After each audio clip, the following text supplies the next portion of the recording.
Marcus wiped the sweat from his brow as he adjusted the irrigation pipes running through his wheat fields. The sun hung low over the rolling hills of New Terra Colony, casting long shadows across the golden stalks that swayed gently in the evening breeze. After 20 years of backbreaking work, his farm had finally become profitable enough to support his family and even hire a few seasonal workers. Life was good, peaceful, and predictable. That all changed when the sky darkened with wings. At first, Marcus thought it was a flock of the native pterodactyl-like creatures that occasionally migrated through the valley. But as the shapes grew closer, he realized these were something entirely different. Massive beings, each easily the size of a small aircraft, descended toward his property with graceful, purposeful movements. Their scales shimmered in hues of deep emerald, sapphire blue, and burnished gold. Long necks curved elegantly, supporting heads adorned with crystalline horns that caught the dying sunlight like prisms. Dragons. Actual dragons. Marcus had heard rumors from other colonists about sightings in the distant mountains, but most dismissed them as tall tales or misidentified wildlife. Yet here they were, a herd of nearly 30 magnificent creatures, landing with surprising gentleness in his freshly harvested south field. The ground trembled slightly under their weight, but they moved with careful precision, avoiding his equipment and remaining crops. The largest of the group, a magnificent creature with scales that shifted from deep purple to silver depending on the angle of light, approached slowly. Its eyes, large and intelligent, fixed on Marcus with an intensity that made his breath catch. There was something unmistakably sentient in that gaze, something that spoke of ancient wisdom and desperate need. Marcus stood frozen, his hand instinctively moving to the plasma cutter on his tool belt before stopping himself. These creatures hadn't attacked. If anything, their posture seemed almost submissive, heads lowered in what could only be described as supplication. The lead dragon opened its mouth, and instead of the roar Marcus expected, a sound emerged that was hauntingly beautiful. It was part whale song, part wind chime, part something entirely alien. The melody rose and fell with complex harmonies, and somehow, impossibly, Marcus began to understand. Not the words, for there were none, but the meaning flowed into his consciousness like water finding its level. Images formed in his mind, caves high in the mountains, clutches of eggs buried deep in crystalline chambers, a creeping darkness that consumed everything it touched. The songs told of a plague, a corruption that had begun in the deepest caverns and was spreading upward, poisoning the very rock that had been their home for millennia. The dragons were refugees. Marcus took a cautious step forward, his farmer's instincts already analyzing the situation. The creatures were magnificent, yes, but up close he could see signs of stress and exhaustion. Their scales, while still beautiful, had a dullness that spoke of poor nutrition. Several of the smaller ones, clearly juveniles, showed signs of malnutrition that any livestock owner would recognize. The lead dragon's song continued, and more images flowed. Marcus saw himself through their eyes, saw his farm not just as a plot of cultivated land, but as something more significant. These beings understood agriculture, understood the careful balance of soil and water and growing things that made life possible. They had practiced their own form of cultivation in their mountain homes, tending vast fungal gardens in the deep caves, nurturing crystalline formations that served both as food source and habitat. But the corruption had taken it all. Marcus found himself speaking aloud, though he wasn't sure the dragons could understand human speech any more than he could truly comprehend their songs. "You need help," he said simply. "You need food, and shelter, and healing." The lead dragon's head tilted slightly, and Marcus caught a glimpse of something that might have been gratitude in those ancient eyes. The creature's song shifted, becoming more urgent, and new images flooded Marcus's mind. He saw the corruption more clearly now, a writhing mass of dark tendrils that seemed almost alive in its malevolence. It didn't just destroy, it transformed, turning the dragon's carefully cultivated gardens into twisted parodies of life that poisoned everything they touched. More disturbing were the images of what the corruption did to the dragons themselves.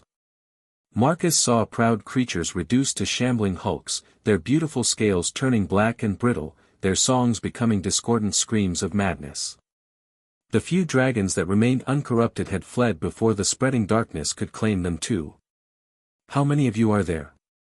Marcus asked, gesturing to the herd gathered in his field. The lead dragon's song provided the answer: 37 adults, 23 juveniles, and 8 newly hatched younglings that were even now hidden in a safer location deeper in the valley. 68 dragons in total, possibly the last free members of their species. Marcus ran a hand through his graying hair, his mind racing. 68 dragons was no small number, and from what he'd observed, each adult was easily the size of a large bull, probably requiring proportional amounts of food. His farm was successful, but it wasn't equipped to feed a herd of that magnitude, especially not creatures with undoubtedly specialized dietary needs. But as he looked around at the gathered dragons, seeing the careful way they avoided damaging his crops, the almost reverent way the younger ones stayed close to their elders, Marcus felt something stir in his chest. It was the same feeling he'd had when he'd first seen this valley 20 years ago, when he'd envisioned turning the wild grassland into productive farmland. It was the feeling of a challenge accepted, of potential recognized. "All right," he said, surprising himself with the firmness in his voice. "We'll figure this out. But first, you all need to eat, and some of you need medical attention."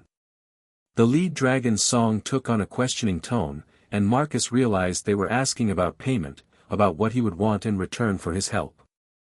The concept of charity seemed foreign to them, as if every transaction in their culture required an exchange of value. Marcus considered this for a moment, then smiled. "We'll work something out," he said. "But right now, let's focus on keeping you all alive."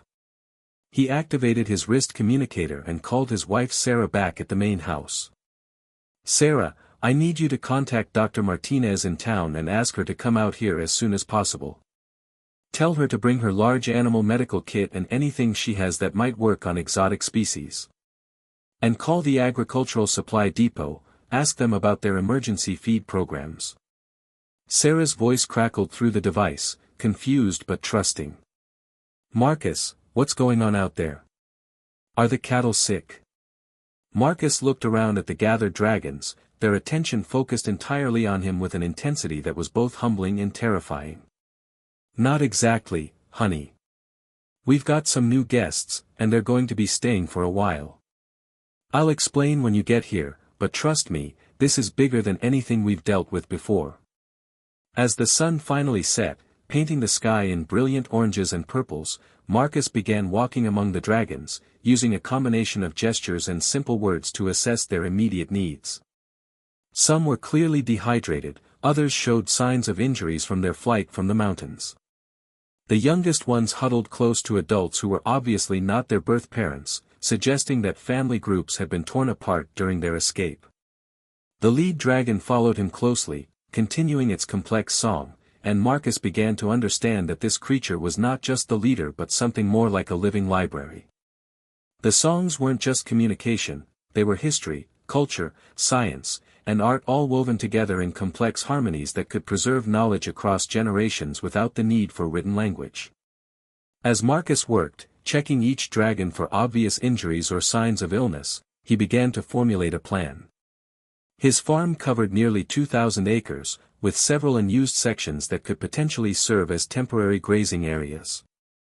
The old barn could be converted into a shelter for the smaller ones, and the unused granary could store whatever specialized feed they might need.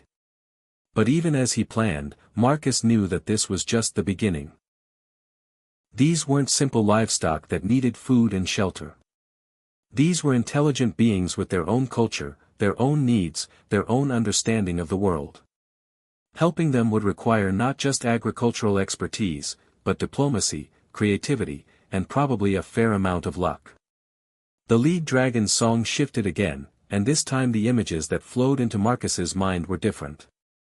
Instead of the corruption and destruction they'd fled from, he saw visions of potential futures. Dragons and humans working together, sharing knowledge and resources. Vast gardens that combined the dragon's understanding of mineral cultivation with human agricultural techniques. Technologies that neither species could develop alone but that might flourish through cooperation. Marcus paused in his examination of a young dragon with an injured wing, struck by the implications of what he was seeing. These creatures weren't just refugees seeking temporary shelter. They were offering partnership, a merging of two very different ways of understanding and shaping the world. "You're not just looking for help," he said softly, more to himself than to the dragons. "You're looking for allies." The lead dragon's head turned toward him, and for a moment their eyes met directly. In that gaze, Marcus saw confirmation of his realization, but also something more. He saw hope, fragile and desperate, but genuine. These ancient, magnificent creatures had chosen to trust a simple human farmer with not just their lives, but with the future of their entire species. Marcus straightened, feeling the weight of that trust settle on his shoulders like a mantle. Tomorrow would bring challenges he couldn't even imagine yet. There would be questions from the colonial authorities, logistical nightmares to solve, and the ever-present threat of whatever corruption had driven the dragons from their homes. But tonight, there were simply living beings who needed help, and he had the knowledge and resources to provide it. "Sarah's going to think I've lost my mind," he murmured, then raised his voice to address the gathered dragons. "All right, everyone, let's get you settled in for the night. Tomorrow we start figuring out how to make this work long-term." The dragons' songs rose in harmonious response, and Marcus couldn't help but smile despite the enormity of what he'd just committed to. After 20 years of growing crops, he was about to learn what it meant to cultivate something far more complex and precious than wheat or corn. He was about to help grow a future. 3 months later, Marcus stood in what had once been his south pasture, watching something that would have seemed impossible just a season ago. Dragons moved through carefully planned irrigation channels, their massive claws delicately adjusting mineral deposits in the soil with precision that rivaled any agricultural robot. The lead dragon, whom Marcus had learned to call Resonance, sang complex harmonies that guided the younger dragons in their work. What they were creating wasn't quite farming as humans understood it, and it wasn't quite the crystalline cultivation the dragons had practiced in their mountain homes. It was something entirely new, a fusion of techniques that was producing results neither species had imagined possible. The crops growing in the modified soil were unlike anything in the agricultural databases. Wheat that grew twice as tall as normal varieties, with grain heads that shimmered with trace minerals that made them incredibly nutritious. Vegetables that seemed to capture and store solar energy so efficiently they continued photosynthesis well into the night, glowing faintly in the darkness. Most remarkably, the dragons had introduced concepts of three-dimensional agriculture, growing certain crops in carefully structured layers that maximized both yield and soil health. Sarah emerged from the main house, carrying a steaming mug of coffee and shaking her head in amazement. "The Colonial Agricultural Board called again," she told Marcus. "They want to send another inspection team." Marcus chuckled. The first inspection team had arrived 6 weeks ago, full of bureaucratic bluster and concerns about unauthorized alien contact. They had left 2 days later, speechless and carrying samples of produce that defied explanation. The second team had been composed of xenobiologists and agricultural specialists, and they had stayed for a week, taking detailed notes and asking to establish a permanent research station. "What did you tell them?" Marcus asked, accepting the coffee gratefully. "Same thing I always do. That they're welcome to visit, but they need to understand their guests here. The dragons aren't specimens to be studied, they're partners." The distinction had become important over the past months. What had begun as a simple refugee assistance operation had evolved into something unprecedented in human-alien relations. The dragons weren't just living on the farm, they were actively contributing to it, sharing knowledge and techniques that were revolutionizing everything Marcus thought he knew about agriculture. Resonance approached them, moving with the careful grace that all the dragons had learned to employ around human-built structures. The great dragon's song was different now than it had been that first night. Where there had been desperation and exhaustion, there was now strength and purpose. The dragons still mourned for what had been lost in the mountains, but there was hope in the harmonies now, excitement about what was being built. Through the complex musical communication that Marcus was slowly learning to interpret, Resonance conveyed the morning's progress report. The mineral enhancement of the northern fields was proceeding ahead of schedule. 3 more dragon eggs had successfully hatched in the specially designed incubation chambers they'd built in the converted barn. Most importantly, the young dragons were adapting well to the hybrid lifestyle they were developing.